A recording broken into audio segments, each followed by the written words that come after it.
Hello friends, कैसे हैं आप सब। उम्मीद है आप सब बहुत अच्छे होंगे। तो आज की वीडियो बहुत ही ज़्यादा खास होने वाली है क्योंकि आज हम पुरानी चीज़ों का रीयूज़ करने वाले हैं और उससे बहुत ही सुंदर सुंदर चीज़ें बनाने वाले हैं। तो सबसे पहली जो ट्रिक है वो आ जाती है इस तरीके की रजाई से रिलेटेड, क्योंकि बच्चे हैं, अभी बारिश हो रही है, कभी ठंडा कभी गर्म मौसम रहता है तो उनको ज़रूरत लगती है, तो वो ऐसे निकाल के फैला देते हैं। तो जब आप इसे फोल्ड करके रखें तो ये काफ़ी ज़्यादा जगह लेती है और देखने में भी अच्छी नहीं लगती है। तो इसे सबसे पहले क्या कीजिए, इसे पूरे ही बेड में अच्छे से फैला दीजिए। तो यहाँ पर इसे मैं अच्छे से फैला देती हूँ और इसको इस तरीके से जब आप करेंगे ना तो आप देखेंगे कि बहुत ही सुंदर भी लगेगा और बहुत ही कम जगह भी लेगा। तो आपको क्या करना है, रजाई को आपको इस तरीके से फोल्ड करना है। आप देख पा रहे होंगे, पहले हमें पूरी फैलानी है और फिर दोनों तरफ से हाफ हाफ करके फोल्ड कर देना है। यहाँ पे देखिए इस तरीके से मैंने एक तरफ का आधा फोल्ड किया और फिर दूसरी तरफ का भी उसी के ऊपर करके मैंने फोल्ड कर दिया। इस तरीके से आप फोल्ड कर दीजिए पहले। ये सबसे पहला स्टेप है, ध्यान से देखिएगा तभी आप इसे कर पाएंगे। ये देखिए मैंने पूरी रजाई को इसी तरीके से फोल्ड कर दिया। अब आप यहाँ वाला पकड़ के एक तरफ का सिरा पकड़िए और इसे हाफ ऐसे ही फोल्ड कर दीजिए। उसके बाद उस हाफ के ऊपर हाफ फोल्ड कीजिए और फिर इस तरीके से आप इसे कॉर्नर तक ले आइए। यहाँ कॉर्नर में देखिए पॉकेट टाइप का बन गया है। अब इसी पॉकेट में आपको ये रजाई घुसा देनी है। इसी तरीके से जैसे कि मैं आपको दिखा रही हूँ, इस तरीके से जब आप रजाई को रखेंगे तो आपकी जो रजाई है ना वो देखने में भी काफ़ी ज़्यादा सुंदर लगेगी। पता ही नहीं चलेगा कि ये रजाई आपने फोल्ड की हुई है और ये काफ़ी कम जगह भी लेगा। यहाँ पर देखिए इस तरीके से पॉकेट में आप डाल देना है आपको। ये देखिए इस तरीके से, और ये बिल्कुल भी खुलेगा नहीं जब तक कि आप इसे खोलेंगे नहीं। चाहे जैसे इसे उलटिए पलटिए, ये ज़रा सा भी नहीं खुलने वाला। तो आप देख सकते हैं कि ये कितना छोटा सा पॉकेट टाइप का बन गया है। आराम से इसे आप एज अ पिलो भी ट्राई कर सकते हैं। तो ये ट्रिक अगर आपको पसंद आई हो तो वीडियो को लाइक ज़रूर कीजिएगा और चैनल को सब्सक्राइब कर लीजिएगा। अब देख लेते हैं अगली ट्रिक। तो फ्रेंड्स, इस तरीके की चुन्नी होती है, दुपट्टे होते हैं, वो पड़े रहते हैं, जैसे पुराने हो गए, सूट ख़राब हो गया तो पड़े रहते हैं ना। तो आज इसी का यूज़ बताने वाली हूँ। आप क्या कीजिए, दुपट्टे को ले लीजिए, अच्छे से क्लीन करके इसे डबल फोल्ड करके फैला लीजिए और इसके ऊपर रख लीजिए इस तरीके से पिलो। कोई भी पिलो आप ले सकते हैं और इससे आप बहुत ही बढ़िया सा पिलो कवर बना सकते हैं। कैसे, वो आप देखते जाइए, बिना सिले, बिना किसी झंझट के। इसे मैंने इस तरीके से बीच में रखा और फिर इसे फोल्ड कर दिया और दूसरा कॉर्नर भी मैंने पकड़ के पिलो के ऊपर फोल्ड कर दिया। अब यहाँ पे इसे मैंने फोल्ड कर दिया। अब आपको लेना है एक रबड़ बैंड और साथ ही में ले लेना है एक चूड़ी, जिससे कि बहुत ही बढ़िया सा हमारा ये पिलो कवर बनके तैयार होगा। तो यहाँ पे मैंने चूड़ी ले ली है और चूड़ी के अंदर सबसे पहले तो ये जो दोनों कॉर्नर है वो मैंने डाल दिया। उसके बाद में ये जो साइड साइड के कॉर्नर थे वो भी मैंने डाल दिए। और यहाँ पर ये देखिए, ये दूसरी तरफ का भी सेम प्रोसेस से आपको डाल देना है इसके अंदर, कॉर्नर को चूड़ी के अंदर। तो यहाँ पे चूड़ी के अंदर इसलिए डाल रही हूँ ना क्योंकि इसका जो शेप है वो काफ़ी ज़्यादा अच्छा आता है और आप इसे चूड़ी के साथ भी रखेंगे तो कोई दिक्कत नहीं है, चूड़ी टूटने वाली नहीं है और अगर टूट भी गई तो ये इसी में फंसी रहेगी, लेकिन हाँ किसी को नुकसान नहीं पहुँचाएगी। तो यहाँ पे देखिए, और आप चाहें तो इस चूड़ी को आप निकाल भी सकते हैं।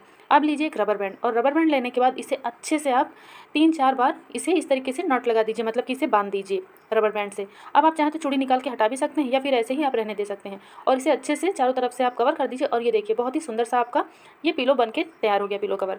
अब आप इसे चाहे सोफे के ऊपर रखिए चाहे बेड के ऊपर, बहुत ही सुंदर लगेगा और आपके दुपट्टे का यूज़ भी हो गया। और जब इसे वॉश करना हो निकालिए, वॉश कीजिए, फिर से इसी तरीके से कवर कर दीजिए। अब देख लेते हैं दूसरी ट्रिक, दुपट्टे से रिलेटेड है।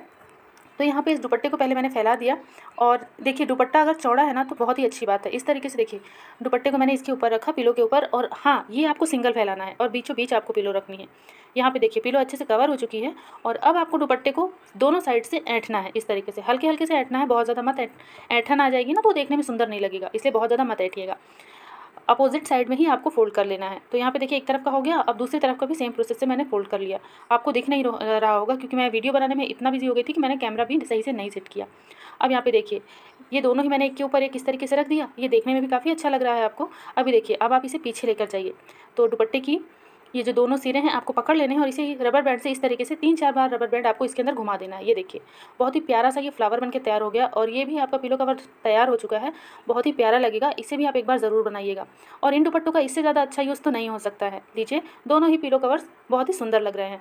अगर ये टिप आपको पसंद आई है तो लाइक शेयर सब्सक्राइब करना बिल्कुल भी नहीं भूलिएगा। अब देख लेते हैं साड़ी से रिलेटेड बहुत ही खास ट्रिक।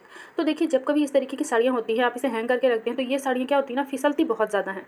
चाहे शिफॉन की हो जाए या फिर इस तरीके की साड़ी हो जाए, तो आप जब इन्हें टांगते हैं, हैंग कर देते हैं हैंगर में, तो ये फिसल जाती हैं और फिर खुल जाती हैं, फिर हमें इसे फोल्ड करना पड़ता है, काफ़ी ज़्यादा प्रॉब्लम होती है। तो इसे रखने का एक बहुत ही बढ़िया तरीका बता रही हूँ मैं आपको। यहाँ पर मैं आपको 2 तरीके बताऊँगी जिससे कि आप इस तरीके की साड़ियों को बहुत ही अच्छे तरीके से रख पाएंगे। सबसे पहले तो जैसा कि आप वीडियो में देख पा रहे हैं, इसी तरीके से इसे फोल्ड कर लीजिए और फिर इसे ब्लाउज़ में फंसा के आप रख दीजिए। और इस साड़ी का आयरन बिल्कुल भी ख़राब नहीं होता है। इस तरीके से आप इसे रखेंगे ना तो आप जब भी खोलेंगे ये ऐसी ही आपको मिलेगी। ये हो गया पहला तरीका। अब मैं आपको दूसरा तरीका बता देती हूँ। यहाँ पे देखिए मैंने थोड़ा सा 4-5 अंगुल ऊपर ही साड़ी को रखा है। उसके बाद में ऊपर वाली फोल्ड को मैंने इसमें फोल्ड कर दिया और हैंगर में डाल दिया। अब इसके ऊपर आप एक क्लेचर लगा दीजिए, ये देखिए, या फिर क्लॉथ पिन हो वो लगा दीजिए। ये साड़ी बिल्कुल भी इधर उधर नहीं फिसलेगी। अब बहुत ही इंपॉर्टेंट ट्रिक मैं आपको बताने वाली हूँ। आप एक साथ कई सारी साड़ियाँ रख सकते हैं अगर आपके पास जगह की प्रॉब्लम है तो यहाँ पर। और सबसे बड़ी बात, एक साथ रखना है हमें। सबसे पहले आप पेटीकोट डाल दीजिए हैंगर में, फिर डाल देना है ब्लाउज़ आपको। दोनों ही चीज़ें आपने डाल दी। अब आपको लेना है साड़ी, जो भी साड़ी हो आपके पास, कोई दिक्कत नहीं है। बस साड़ी के फ़ोल्ड को थोड़ा सा ऊपर कर लीजिए और यहाँ पर ये देखिए, ये साड़ी को मैंने अच्छे से टांग लिया है। अब इस पर आप चाहे तो कोई क्लॉथ में लगा दीजिए अगर फिसलने वाली साड़ी है तो। और इसके बाद अब सभी साड़ियों को आप इसी तरीके से हैंगर में डाल लीजिए। और अब आपको लेना है चूड़ियाँ, क्योंकि चूड़ियों में ही आज हम सारी साड़ियों को रखने वाले हैं। तो यहाँ पे मैंने पीतल की छोटी छोटी सी चूड़ियाँ आती है ना, वो मैंने ले ली हैं। आप अगर कांच की ले रहे हैं तो थोड़ी सी मोटी वाली लीजिएगा। और इस तरीके से एक हैंगर में फंसाइए, फिर दूसरा हैंगर डालिए, फिर दूसरे फंसाइए, तीसरा हैंगर डालिए। ये देखिए, इस तरीके से आप कई सारी, कम से कम 4 से 5 साड़ियाँ आप रख सकते हैं। इस ट्रिक से आप साड़ियाँ रखेंगे तो आप कम स्पेस में काफ़ी ज़्यादा साड़ियाँ रख पाएंगे। फ्रेंड्स, अगर वीडियो ज़रा सी भी हेल्पफुल लगी तो लाइक शेयर सब्सक्राइब करना बिल्कुल भी नहीं भूलिएगा।